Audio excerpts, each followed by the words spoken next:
amplified wrath, so much power. Zoresh was overwhelmingly intoxicated with the desire for the cleansing of life because of its potential. It was at least 11 kilometers to the next settlement. The Major had instructed him to journey to the Detosian capital of Dominia. They did not specify that he had to hurry or that he could not indulge in his work along the way. Nucleus Master Ka had surmised that this would have been futile anyway. According to Zoresh's perception, the trading community of Jothendrum was a cesspool of variety and hive of unpredictable and random activity. From his point of view, which was the only one that mattered to him, it required the immediate touch of Zoresh.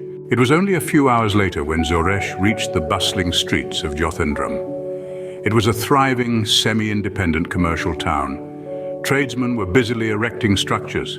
Merchants were selling their wares in the large central market square. The houses and shops were built primarily from a dark green clay brick that was common to the area. The rooftops were painted in various bright shades to contrast with the dullness of the exterior walls.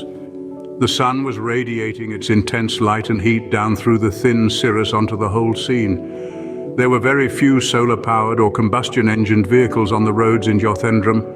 This was commonly the case on New Eden, where automotive machines were relatively scarce and most were expensive to purchase and operate. Instead, there were numerous horse-drawn carts of various descriptions. Most were constructed from stallwood, an incredibly light and strong native timber.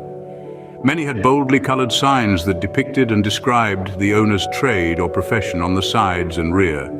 There was the soft hum of hauntingly beautiful music. A group of 3 hungry buskers were trying to eke out an existence by singing and playing an electric fife above the noise of the crowded stalls and attractions of the swarming marketplace. Zoresh shuddered when he saw the happy faces and seemingly chaotic patterns that formed with the movement of the many people. The hatred for haphazard complexity that he had known since before he was able to speak began to rise in intensity. With the increase in raw magical power that the Major had bestowed upon him, Zoresh was now able to perform feats that would have otherwise been impossible. Zoresh leapt high into the air, rising steadily until he was poised above the centralized, mostly outdoor quadrangle of public markets.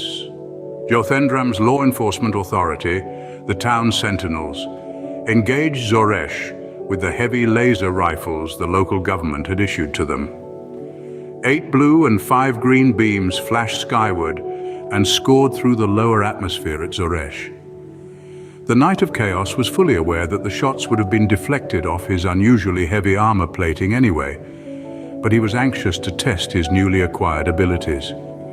Using a form of incantation that slowed the action of reality of this plane dramatically, Zoresh channeled his increased capacity into the spell with a level of concentration which made his lobes ache tremendously and his temples throb. This allowed Zoresh to perform movement and spells before events that would usually transpire first. Zoresh bellowed an unpronounceably encrypted chant, and the surrounding area entered the desired state.